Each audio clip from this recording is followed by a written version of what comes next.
হাট এখানে বসানো হবে। এটা হচ্ছে একজন স্কুল মাঠ, গরু হাটের জন্য একদম বাস।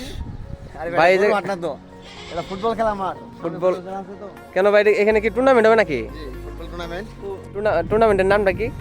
ওরা 11 জন শহীদ স্মৃতি ফুটবল টুর্নামেন্ট, যেটা আয়োজক আমরা ফুটবল ইসলামপুর ফুটবল একাডেমি, উদ্যোক্তা স্যার ইসলামপুর কোচ। কয় তারিখ থেকে শুরু হবে ভাই? 8 তারিখ 8 তারিখ। এটা কি আমাদের প্রথম পুরস্কার হচ্ছে একটি বাইক, যেটা শ্বশুরবাড়ি থেকে পাওয়া যায়। আর দ্বিতীয় পুরস্কার হচ্ছে একটি ফ্রিজ, যেটা মহিলাদের জন্য লাগে আর কি। হ্যাঁ হ্যাঁ আপনারা সবাই আসবেন, খেলা দেখবেন, আনন্দ উপভোগ করবেন। হ্যাঁ। এখানে কি ইসলামপুর একাদশ কি অংশগ্রহণ করে? একটা টিম আছে, আর আমাদের যে টিমগুলো দেওয়া হয়েছে সবগুলো আপনার উপজেলার বাইরে, প্রত্যেক উপজেলাতে একটা করে টিম দেওয়া হয়েছে, যাতে কোনো বিশৃঙ্খলা সৃষ্টি না হয় এবং কি দর্শক খেলা থেকে মজা পায়। আসবে অনেক বড় বড় ন্যাশনাল প্লেয়ার আসবে এখানে, আমাদের মতামত খেলায় অংশগ্রহণ করবেন।